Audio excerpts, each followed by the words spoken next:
Hello, welcome to Lemon Studios, where we talk anything and everything entertainment. I'm, of course, the Lemon himself, Zeke Lemon, and this is my review for the reboot of The Naked Gun. But before we get into that, let's get the house clean out of the way. Sure, I'm to leave a like, comment below, let me know your thoughts on The Naked Gun, and of course, hit that subscribe button as it helps me grow into my YouTube career. I would greatly appreciate it. Now, all that out of the way, let's get into the review, shall we? So, was really looking forward to this one. It's been a long time since we've had a comedy, like a pure comedy in the theaters. I know we had Anyone But You, but that's a romantic comedy. We had No Hard Feelings. That was another romantic comedy type.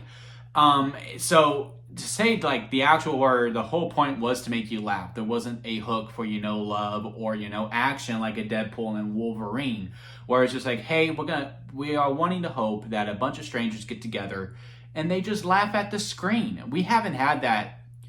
I'm honestly trying to think back on the big screen anyway, is maybe Tag. That's the last movie that I can think of.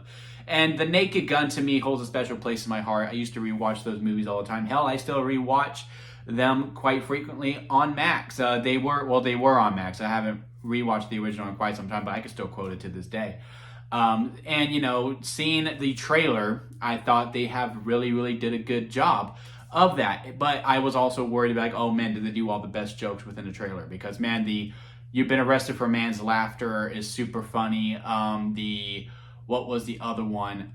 There were so many good jokes in that trailer that it was just like, man, I really hope we didn't ruin the best bits heading into it. And also, can Liam Neeson play off comedy? We all know that he has potential. He's one of the great performers working today, and he had that little stint in Ted 2, where one of the best parts of Ted 2, which there isn't a lot of good moments in Ted 2, but that scene with Liam Neeson at the checkout counter with Ted is one of the better moments of that movie. And he did have a good stint with Million Ways to Die in the West. He has a good relationship with Seth MacFarlane, who was a producer of this. The director of this movie, I cannot recall his name, but he did Popstar Never Stop Stopping. That's also one of my favorite comedies. So there was just a lot of positives that were heading into this movie, and boy, does it live up to the hype. I can go on about, things that happen in this movie, the plot, the characters, blah, blah, blah, but there's really only one thing that you care about, right? And that is the movie funny? And it is. It's a non-stop riot of laughs all the way from the beginning. To the beginning, the middle, the end.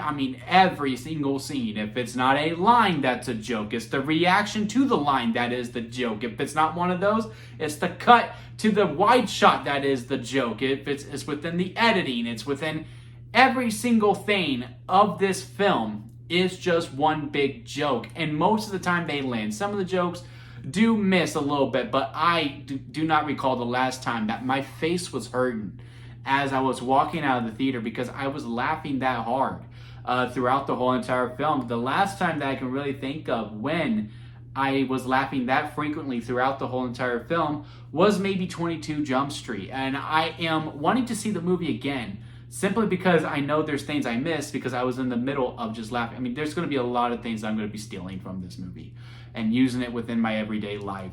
Again, there's so many jokes to go on, and so many jokes within the trailer are expanded upon that make it even funnier, like the thermal vision gag that you see in the trailer.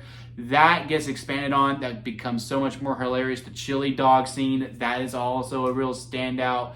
But one of my favorite points of it was, one of my favorite jokes, I should say, is when someone goes, Liam Neeson comes out and he's doing police work and he's going, hey, I need to look at your security footage. And the person goes, okay, may I ask why? And he goes, yeah, go ahead. And there's just big silent pause because he's waiting for him to ask why he has to look at the security footage. It's so funny. And it's consistently like that all the way through. If this is your type of comedy, I cannot imagine you not liking it. There are some people that I know this isn't their type of things, but man, when it comes to spoof comedies, they're my favorite. Prime Scary Movie, Spaceballs,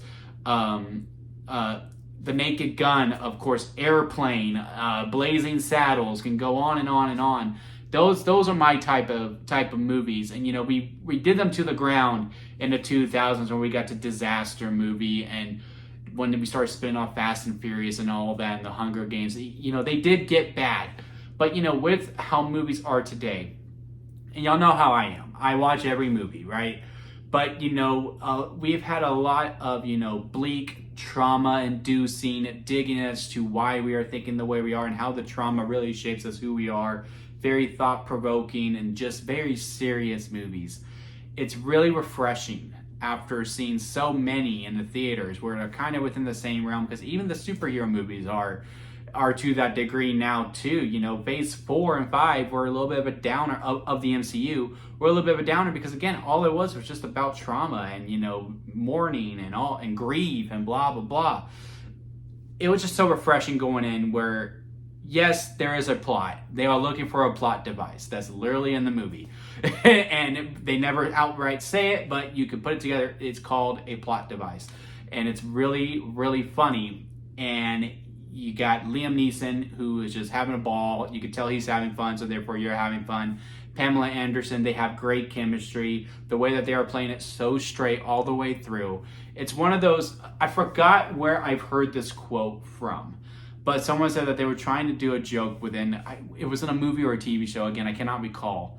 But, someone was saying, like, I was trying, to make the joke funny. I was, reading the lines like, oh, this is the joke, so I'm going to play it like a joke.